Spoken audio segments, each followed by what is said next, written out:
Hi everyone, I hope you are doing amazing and welcome to my YouTube channel. So today's video is very random. Nothing is planned. मैंने कुछ सोचा नहीं है कि मैंने सोचा नहीं था कि मैं ऐसे वीडियो बनाऊंगा all of a sudden. But I have to do it to break some patterns. Some patterns जो हम सबके साथ होते हैं, जो मेरे साथ होता है, जो आपके साथ होता है, कि हम किसी काम को करने के लिए हम एक परफेक्ट टाइम का वेट करते हैं. We wait for perfect time कि वो जब आएगा तो we will start doing this, will start doing something. But the fact is कि the only perfect and the right time is right now.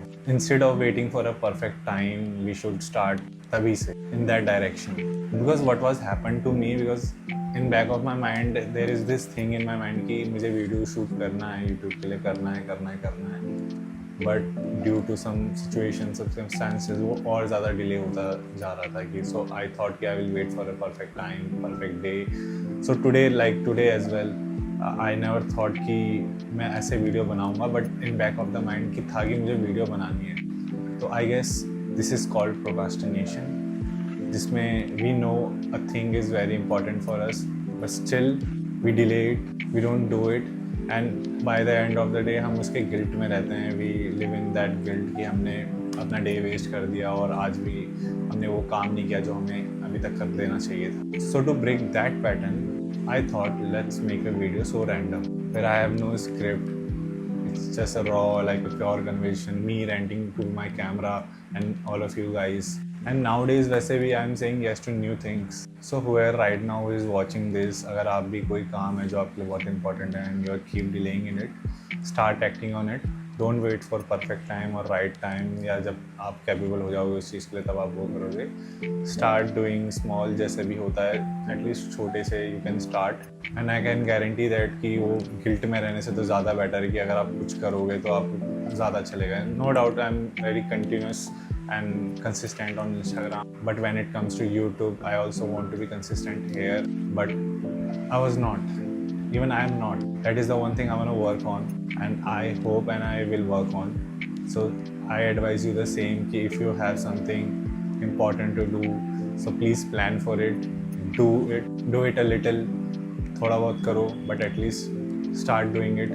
Don't live in that guilt ना करने के. But apart from this, there is this one thing which I want to talk about with you guys, and that is, as you know or who don't know, कि I recently started taking sessions. So it's not like कि I am a therapist or someone. I am not a therapist, and it's the session which I give is not a therapy sessions. So it's like I'm having a conversation with that people, because sometimes we don't have anyone to talk with. And mostly people जो इतना load up feel करते हैं अपने brain में, mind में, somewhere in back of the mind, उनको बहुत ज़्यादा स्ट्रेस फील होता है. वो इसलिए होता है क्योंकि वो चीज़ें अपने अंदर रखते हैं, वो किसी से बात नहीं कर सकते, किसी को बताते नहीं, अपने अंदर ही रखते हैं. सो पास्ट फ्यू डेज़ में I have talk to so many people, like Instagram के डीएम्स के थ्रू भी या सेशंस के थ्रू भी.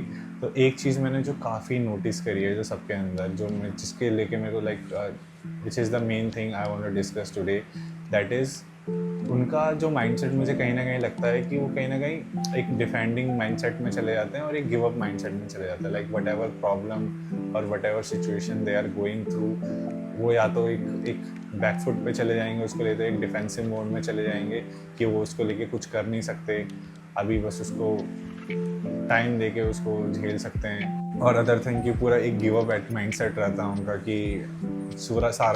कि सारा ब्लेम गेम वो अपने ऊपर ले लेते हैं कि दे कांट डू एनीथिंग, उनसे कुछ नहीं हो सकता, अब सब कुछ ख़त्म हो चुका है. तो when I talk to them और when I talk to most of the people, this is one of the common thing which I feel, that is कि उनका माइंडसेट कहीं ना कहीं एक नेगेटिव माइंडसेट है. No doubt I am not denying कि वो एक ईजी सिचुएशन में है. आई एग्री वो एक टफ सिचुएशन में है, बट द रियलिटी इज़ कि टफ सिचुएशंस आगे भी सेम ही रहेगी. देर विल बी डेज जहाँ पे अच्छे भी आएंगे, देर विल डेज जहाँ बुरे भी आएंगे. तो ऐसा नहीं है कि जब बुरे डेज आएंगे तब आप एकदम उससे दब के उसी के बारे में सोच के आप अपने आप को ही दबा लो उसके अंदर. And that is so wrong. And the only thing मैं जो हर किसी को समझाता हूँ कि जो आपका माइंडसेट है, हालांकि ये चीज़ मैं भी पहले नहीं समझता था इतनी, बाय द टाइम मुझे ये चीज़ समझ में आई कि आपका माइंडसेट ही है जो आपको किसी भी सिचुएशन में वो फेस करने में आपको हेल्प कर सकता है. There are tough days for everyone, but you should have this kind of mindset कि you will figure it out. It's okay to feel bad, don't let it control you.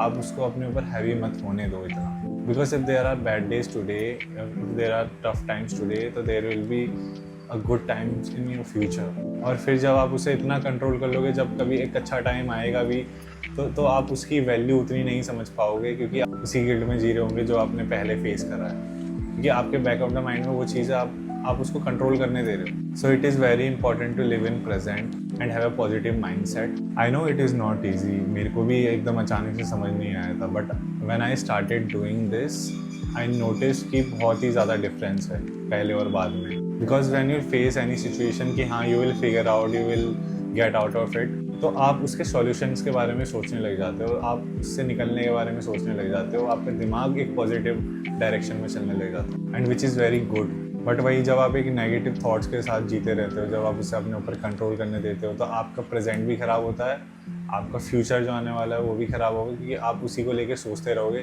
कि उसके क्या नेगेटिव इम्पैक्ट हो सकते हैं future में, और past में भी आप यही सोचते रहोगे कि जो भी चीज़ें हुई है वो इसी के चलते हुई होगी। So this is my only advice, जो मैं बहुत ही लोगों में कॉमन देखता हूँ कि कहीं ना कहीं वो माइंडसेट से गिव अप कर देते हैं, बट उनको गिव अप नहीं करना चाहिए, क्योंकि mindset is very important to us, because how our mindset is very important to us, क्योंकि माइंडसेट हमारा शेप करता है हमारे एज अ पर्सनैलिटी को, कि हम कैसे पर्सन बनेंगे, हम कैसा लोगों के सामने रहेंगे।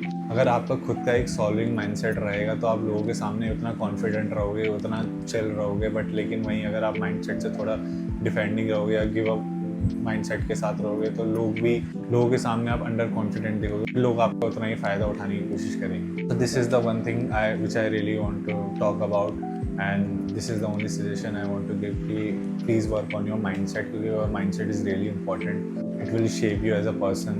So that's it for today, and I believe I will see you guys very soon with next videos. So today I tried to keep the conversation very raw, like I'm literally talking to my friend. And if you have any content suggestion for YouTube, so you can drop in the comments. I will surely work on that. और मुझे भी थोड़ा एक idea मिल जाएगा. And with that, goodbye, take care, and I will see you soon. Bye bye.